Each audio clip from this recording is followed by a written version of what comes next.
13 years ago, we brought together 3 individuals, then 7, then 10, and we formed this group called it came out of it with the Empowerment Network.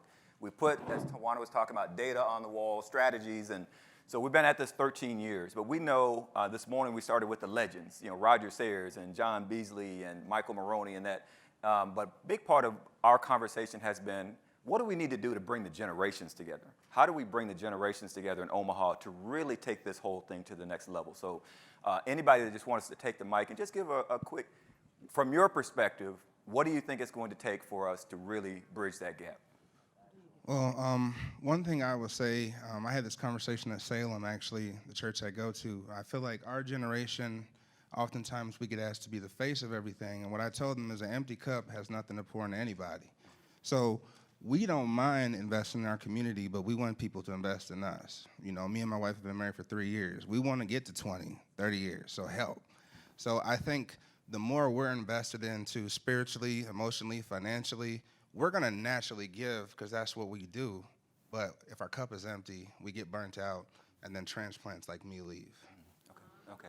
And I'm glad you touched on that because that's been a constant conversation over the years as we're losing some of our talent, moving to other cities. So what do we need to do? So thank you for bringing that out. I want to give you accolades, Willie, in the Empowerment Network for you always being an advocate for us young professionals, giving us the opportunity even before the Urban League of Nebraska Young Professionals, but the African American Young Professionals group that I had the privilege to be a part of.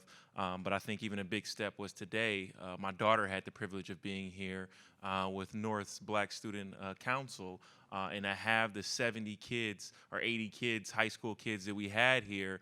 I had the opportunity to go into one of the breakout rooms, and when I say how powerful that was, just to see them engage with Jalen Bledsoe and their willingness to just soak up all the information and not just sit there and fall asleep or be on their phone, but the excitement to see that. I really believe that you sow those seeds now as they grow, and they will float to the right places. And even with that, I was telling somebody earlier in the day, when I was in high school, we didn't have the opportunity to leave for a full day to come to events like this. So you can understand the power of networking, the power of relationships. So no matter how much you get sold into or how much money you got, if you don't have the right relationships, you're not going to get where you need to be at in life, and you're not going to get the impact of yourself that you were destined to make if you don't have those relationships to pass on.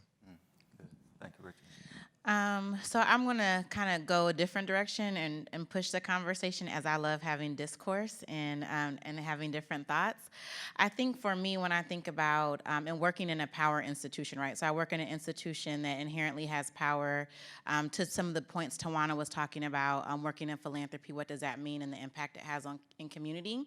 I think sometimes us as Black folks do the same things that we complain about from white people. And so I think we really have to start self-examining. Are we now being gatekeepers? We finally get some power. We finally get that position. We finally think that we've made it, and now there's not room for any other Black person. And so I think we really have to challenge ourselves of how do we bring people along and create space for other folks to not only come alongside us, but to be better than us, that can take the work and catapult it into a different direction. And so I think until we start to really have that self-reflection and that emotional intelligence to say, you know what, I'm really perpetuating the same thing that I'm talking about that other folks are doing on the outside to our community, and then we're not going to really talk about and get to the root of why our generations are not working collaboratively to push forward different movements. Good. Thank you, Ashlei. To piggyback on that a little bit, and the lens of my life is teamwork, and the power of a team is clarity of purpose. When people on the team are clear about what their unique contribution to the team is, then the team can function effectively. And I think that sometimes we just lack a little bit of clarity of purpose, in the sense that we don't see the value in those of us that are younger don't see the value in those that are older and that have been there doing it. And those sometimes that are older don't see the value in those that are younger coming along. And I think the better job that we do with really appreciating one another's value, the unique contributions that we bring to the table, for the people that have been here doing the work, all of the lessons that you've learned, all of the experiences that you have, we want you to share it with us so that we don't fall in the same potholes, but we have a different level of energy and enthusiasm and excitement and ideas that we bring to the table as well, that things can be done differently. Now, I liken this to the conversation in church a lot, where some people want to keep singing hymns because hymns are the tradition, but they forget that hymns weren't those hymns that they sing out of that little red hymnal weren't around 800 years ago. So at some point, hymnal was brand new, and and so things change and new things come along, and we just have to make sure that as we appreciate one another's value, that we stay focused on purpose, because that's how we make sure we continue moving forward towards the goal, and we don't get distracted from where we ultimately want to be. Good. Let's thank the panel for the first round.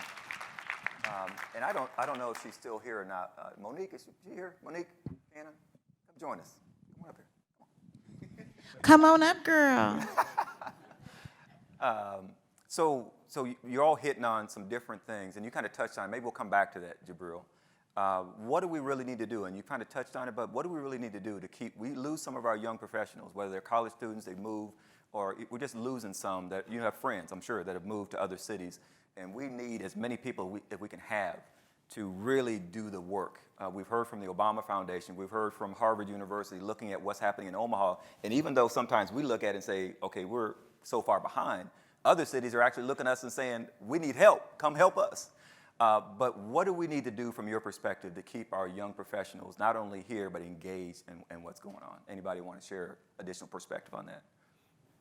Well, I like to liken it to when you go back home and visit your family, for that first, hour or 15 minutes, you're welcomed in and everybody's happy. And then after that honeymoon is over, go take out the trash. The honeymoon is over and now you just normal, right? A lot of companies seem to focus on welcoming people in, but not the belonging piece, which is the relationship. So we bring you here, parade out the Skittles diversity, I call it, in the warm months. And if you're a transplant, and then it gets cold, and if you haven't made relationship with you all or came to this conference, you don't see anybody until March. And you spend all winter trying to find a new job in a warmer place back home. So I feel like for those who are here and those who come, belonging is the key. And that's not necessarily a work thing. That is work investing with the things that happen after work. So when Dr. Witt came here, we had a mutual friend. He came from Eastern Iowa, and I asked him directly on LinkedIn, do you have a barbershop and do you have a church home? Those are belonging statements. And the company, what are they going to refer them to? Cost cutters, sports clips. So the thing that happens after work, I feel like, is what's going to keep us here. If we're from here or not from here, do we belong as young adults, and do we feel a part of the community or apart from? And then we leave either way. Thanks. I would agree with that. I think kind of two thoughts. So I moved back here because of a death in my family. I was not coming back to Omaha. I was living in Dallas, doing my thing, and I absolutely loved it. And so when moving back, I actually was dreading coming back. And I happened to be pleasantly surprised with what I found. I think that Omaha does have some value and richness. It's super accessible to move around. It's the smallest, biggest place that you will go. So you're 1 degree of separation between people. And so I think that also is a strength that we don't leverage enough of how can we get people into different networks, allowing them to leverage their strengths and their passions to get to that sense of belongingness, I think makes a difference. And so I really think about how can you make sure that you're providing accessibility through different avenues so people can feel like they belong. And to that cultural piece, I think is really important, Gibril. So with I Be Black Girl, we're a collective for Black women and girls. And what we have found is unintentionally Black women that move here from different corporate businesses, like message our group. They'd Googled somehow, found us, and they're like, hey, y'all, I'm moving to Omaha. Where do I go get my hair done? I have kids and I need to know what part of town I should live in. What are the schools like? And so we've become this also a community to embrace new Black women that are coming into this space.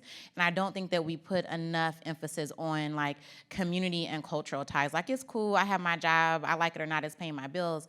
That's great, but you spend and want to spend your free time in places where you can authentically show up, that you're getting what you need from an art sector, from an entertainment piece, if you have a spiritual home or not. And so I think we really need to think about it more collectively and not just kind of in these silos. Thank you, Ash. Anyone else want to chime in on that? From personal experience, I think I would say thank you to you because my experience at the network has been what I hope would become an ideal experience for most people. And I think the conference is a good example of that, with how I've been able to use some of my talents and some of my gifts to enhance the work that we do here at the conference, which has taken some things off of your plate and allowed you to focus on some other things. And so by leveraging the skills and the talents that are on your team, you've actually been able to be more efficient and effective in other areas of the work that you're already doing. And so by me coming in and helping out with the conference guide, it didn't take anything away from you, but enhanced the work that we all do together. And I think if we can take that perspective as a community, where we realize that allowing someone else to do the work with us doesn't take anything away from us, but it just adds to what we do. And really, I think that you enjoy what you do now more than what I have to do now. And thank you for that. But I think that's the beauty of and I'm positive it wasn't easy the first time. Or the second time, or maybe even the third time, but hopefully it'll get easier as we continue to do it. But I think that's a perfect example of how we can leverage one another's talents and gifts to really enhance the community in a meaningful and a powerful way, where everybody feels a part and feels like they're contributing to the end result, and everybody feels valuable. So I thank you, and I appreciate you for that example, and for you leading in that area and really establishing that as the precedent for our office. First of all, I want to thank you for taking that. The third time was a whole lot easier. But first of all, I don't know if you noticed the program, but Jonathan collectively put that together. So let's recognize Jonathan. Just take it to a whole other level. You had some pages in there too, and some of those graphics were Ashlei Connor's. So team effort. Yeah, Ashlei. Moniki, I want to come over to you. Your perspective. I know I pulled you out of the crowd, but I do that because you work with me. So your perspective on what do we need to do to keep our young folks here and actively, not just here, but actively engaged in solutions and making this thing happen? So on Willie's team, you have to stay ready so you don't have to get ready. But I'm actually just going to go to the session that we just had. So I had the opportunity to help facilitate the youth track today. And so I'm the employment director for Step Up Omaha, but we are looking to go beyond the summer jobs. What is it that young people actually need? And they told us today. We asked, what do you need? They said, we need support. And so Eric actually said, what does support look like for you? And a lot of them were like, well, we want you to invest in us. And it's the same thing that Gibril just said.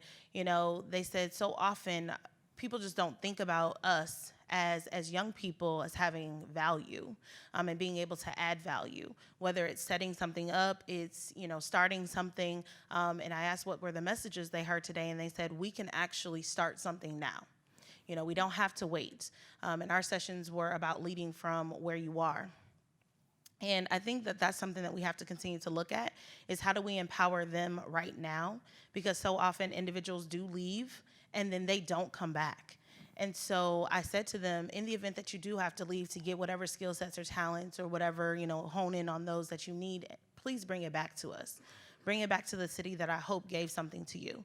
And so a lot of them were super excited about cross-pollinating across schools and really starting to develop systems across all their schools. They want to work together. They know that the system is broken right now.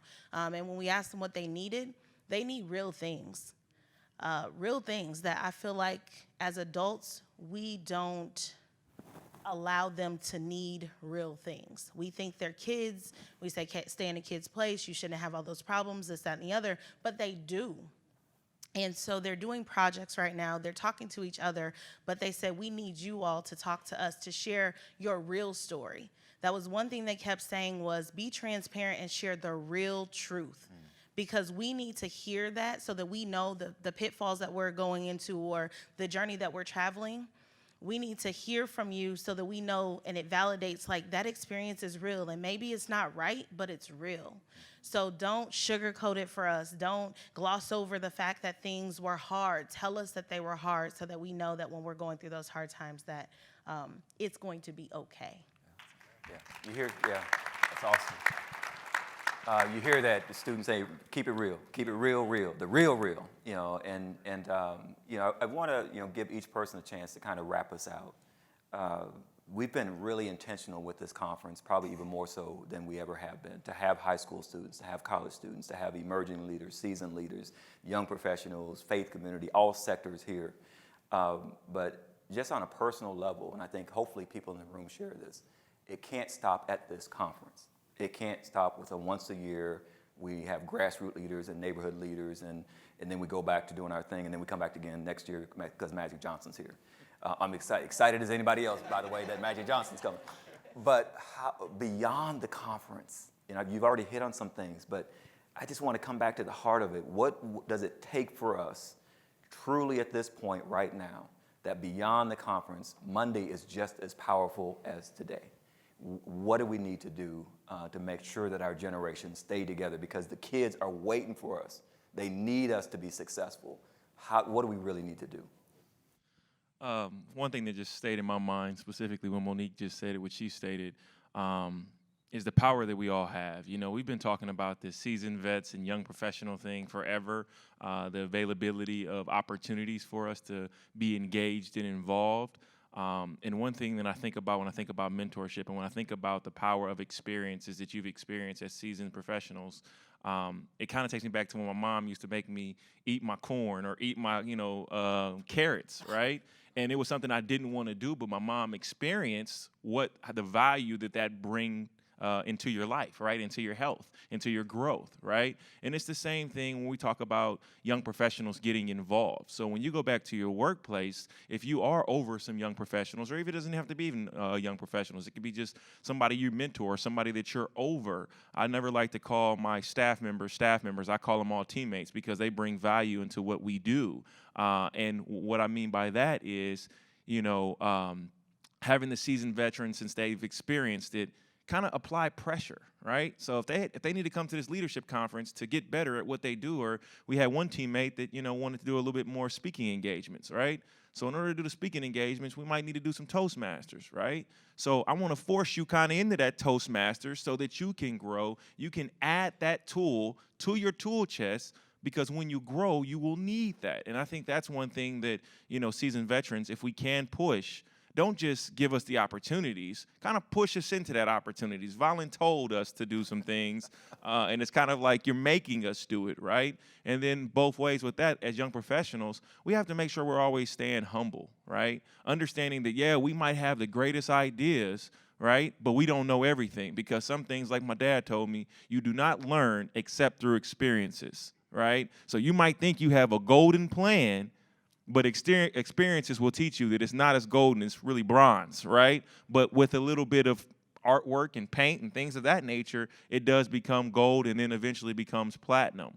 So I think those are really the two things. It's not just giving us the opportunities and telling us this is a great thing. It's kind of pushing us into making us do it, right? And then the second point is for us young professionals, everybody to remain humble, that understands that none of us are perfect. We all go in every day thinking we want to do the best, and that's how we need to handle every situation. Thank you. Let's recognize Richard Webb, CEO, 100 Black Men.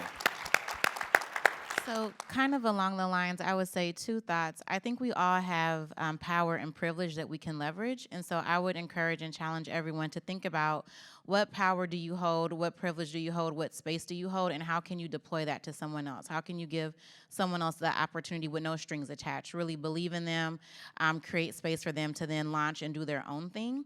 And with that, you have to let people be authentic in that. I think sometimes we have a very binary box and definition of what does it mean to be a professional, what does it mean to be a leader, and if it doesn't fit into our box or our ideals, then it's not right. And I don't think that allows for true innovation or true collaboration across generations, other identities within the same identity, or so on and so forth. So I think you have to allow for people to figure out their own way to be creative. There might be, and there's been spaces where, especially like working with YBI, we have folks that have won the Young Black and Influential Awards that are formerly incarcerated. Richard is one. The people that are living with HIV, people that don't have a formal education, like the gamut of folks, people that are. Richard is a professional professional that's a CEO, is an ED. I mean, we have a gamut of folks, and when we all come together, it's just beautiful, the magic that we make. We share resources and ideas, and people are bringing different perspectives, and it's beautiful. But if we didn't change the definitions around what does it mean to be an influencer, a leader, we wouldn't be in that space. We wouldn't be able to make the impact that we have. And so I really think that we have to, again, start to self-reflect and challenge ourselves to show up in the way in which that we say we want to show up to make impact. Ashlei, Spivey.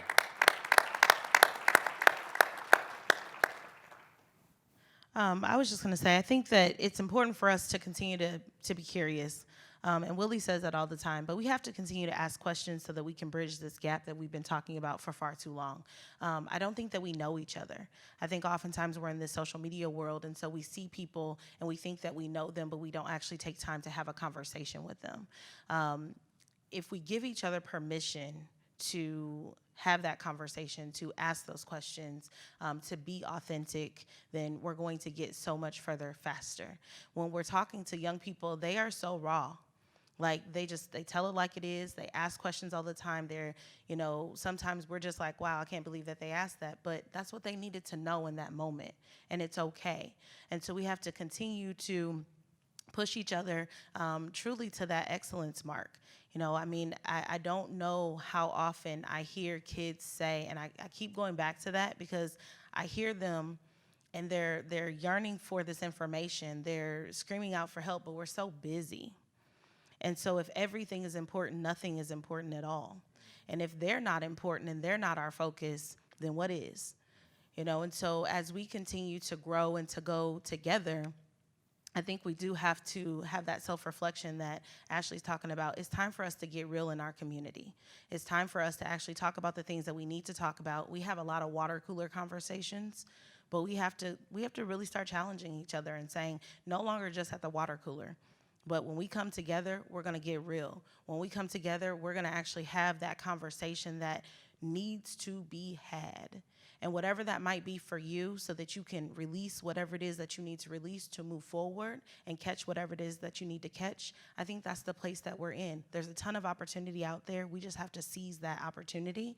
And I think our time is now. I know our time is now. Absolutely. And there's a lot of work being done, but a lot of us are doing it by ourselves. And so if we do challenge ourselves to look at our power and our privilege, we all have some.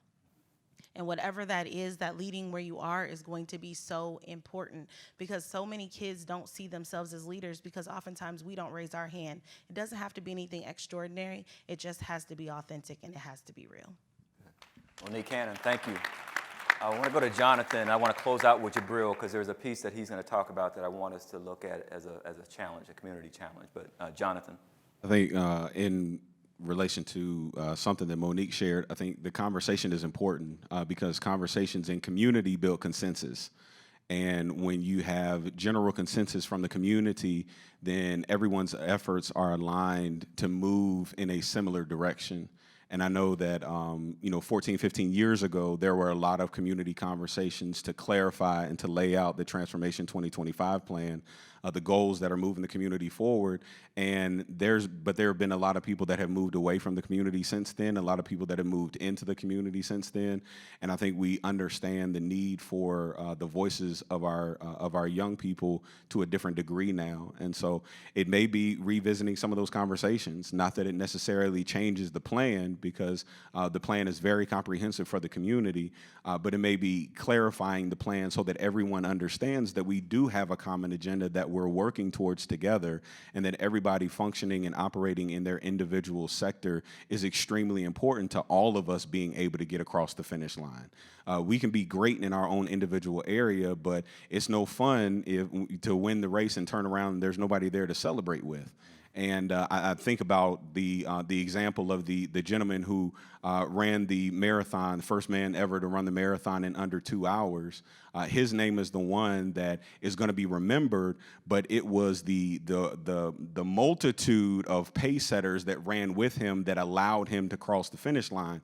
And when he crossed the line, when he turned around, they were there celebrating with him. And that was because they were very clear about the objective, very clear about the common goal, and each one understood their role and responsibility in that to help achieve the goal. And so I think having those conversations and really being able to remind people about what the objective was and about why each sector is important and what their unique contribution to that goal is, then provides that buy-in for everybody to be excellent in their own individual space so that we can be excellent as a community together. Excellent. Thank you, Jonathan. Jonathan Chapman. Before Gibril closes us out with a challenge that I want to actually bring to the board and to the network leaders and some of the others that are in the room. This conversation, we didn't really talk a whole lot before the conversation because I wanted you to be authentic and real with me and with everybody in the room. He literally just threw us in and said, hey, y'all gonna be on this panel. You got to be ready. Right, Teresa? You've been 13 years, right?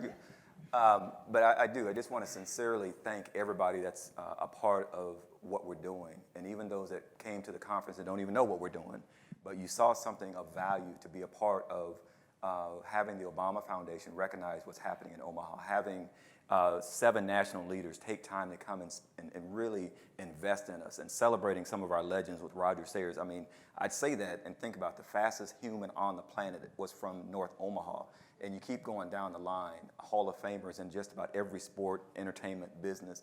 There is something here in Omaha, and I believe we're on the verge of recapturing some of it, but it's gonna take everybody. And so I'm making an appeal to everybody on the stage, appeal to myself, to everybody in this room. How do we keep this going beyond the conference? So we want you engaged. There are different groups, there's 360, there's Step Up, but there may be some other things that we need to bring back that really engage people on a consistent basis so that we can really push through this. So first of all, let's recognize this amazing panel. Thank them for their flexibility. And one last piece, and then we'll get ready to close out. We'll draw those last 2 or 3 for the magic piece.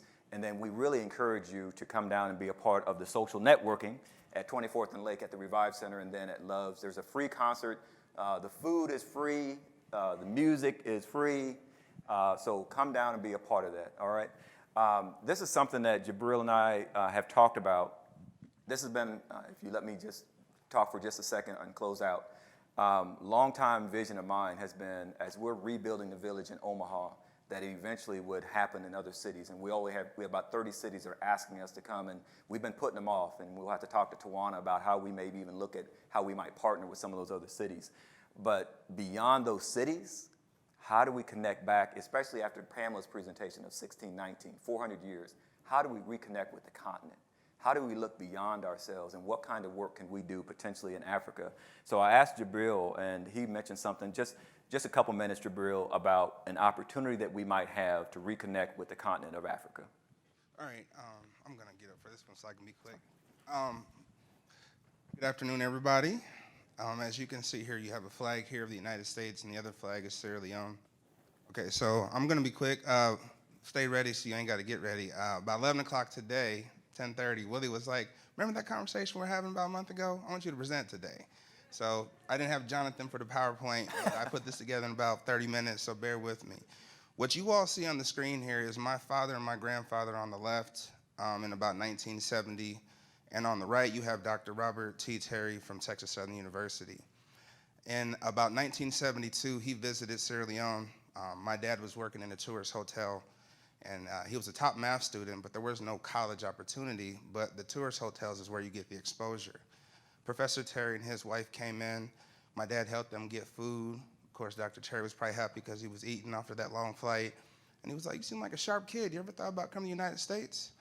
And my dad was, the United States is another universe. There's no reason to think about that when you're living the way my dad was living. So the long story short with that is Dr. Terry got back to Houston and wrote my dad a letter and said, I'm serious. If you decide you want to come here, I'm here for you. My dad kept that letter for a while, eventually wrote Dr. Terry back. He got his PhD at the University of Iowa. Dr. Terry helped my dad get to Iowa. My dad ended up studying electrical engineering there. Met my mom in Muscatine, Iowa, for anybody who knows eastern Iowa. My sister and I were born, and I ended up going to the University of Iowa as well. Now, fast forward to why that's important. Because of that relationship, we all know people sponsor people, you get an education, that's all good. Fast forward to 2001, my dad, who has been supporting our whole family since he's come to this country, decided that I need to do more. So what my dad did in 2001 was built the PK Memorial Primary School, named after my grandfather, Pa Kareem. We started with 30 kids, or 50 kids in 2001. Today, this September, we enrolled over 300 kids. And myself, I realized that the immigrant mentality is when we come to the country here, we get a job, we do what we can, and we send money home, our kids send money home, et cetera. And I told my dad, if all we ever do is send money home, we're nothing but the welfare system. We send enough to keep you alive, but you can't thrive, and you're waiting for the next check. So I said, what if we send opportunity home? And we think about it as opportunity. So we started looking at this school and thinking about what does the community need to be successful. So in a couple of slides, what I want you to do to think about is what can a table do? Table in this conference about $1,200, correct? Well, 1,500. 1,500. 2,000, no, 2,500, no, just kidding. Okay. So 15, let's say 15, right? Just think about what a table can do. Think about that cost of $1,500. Keep that in your mind. For a perspective, I provided this image. You see it's in Western Africa. It's near, you can see the perspective, you can Google it, but it's barely visible. But if you want a visual, half the size of Iowa from land size, twice as many people, about 7 million people, okay? So I'm gonna give you all some numbers, and you guys, you math people, can calculate to track my numbers here. Once again, I didn't have Jonathan's help, so bear with the numbers. We were able to feed 1,000 people for a week with $443 when the village had severe flooding about a month ago. And this is, images from when the supplies arrived. This girl lost both her parents to the Ebola virus 3 years ago. She was at our school, had to leave, and when she finished primary school, her family couldn't afford to send her to secondary school, what we would call 7th grade. So she was about to be out of school at 7th grade level or 6th grade level for the rest of her life. Tuesday, she went back to school. I found out 2 weeks ago that this was her situation, and she was one of our former students. Tuesday, she got enrolled and was back with her classmates. And the cost for that, her education was gonna be over for $160, US. Today, these desks arrived, all made by hand in Freetown. 20 new desks and 20 new desks and chairs, but also additional, we had desks for the teachers as well. Had to travel there because we had so many students, we have kids sitting on the floor. So we were able to have handmade desks by local. We didn't bring them from somewhere else. These desks were all made in a week, lacquered and everything. They arrived today. The chalkboards we also got. So that's $490, right? This is images from today. Like I said, I made this like an hour ago. This is images of the people being interviewed about the impact that these desks are gonna have and the refurbishments that we're doing to the school that are gonna happen over the next week. To transport this stuff 3 hours was $50. So what you have here, remember I said what can a table do? All the stuff I just showed you happened in the last month and it only cost $1,100. But now these kids have places to sit. The average person in this village lives off $150 US a year. That's about what we spent for the luncheon or a little less, right? So what we're talking about is, when I'm talking to Willie, why I come to these conferences and why I'm engaged, I wake up every day with the reality that 1,000 people and 300 kids need me to be successful, okay? So when I see you all, when I see my people feeling sad about what this society has done to us, I think about this and I tell Willie, what if I can connect my people to this type of value? What if we can have pen pals, those kids that are looking for value, they can see their classmates 5,000 miles, 5 time zones away, and be connected with somebody who is struggling, but is also learning the same thing that they're learning, and know that they're not alone.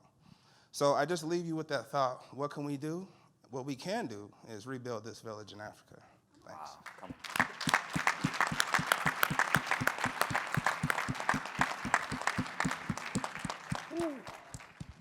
I don't know about you, but when Gibril started sharing that, and it gets us beyond ourselves. And what if that's something that around the generations in Omaha, the African Americans could come together? I'm not saying this is the only thing in Africa that we do. I know many of you have gone to Africa and doing good work, but is that something that collectively we could do and get behind to show even more unity and make? And I love when he said rebuilding the village. That's what we started with 13 years ago, And you're talking about now literally rebuilding a village. And so let's again recognize this amazing panel.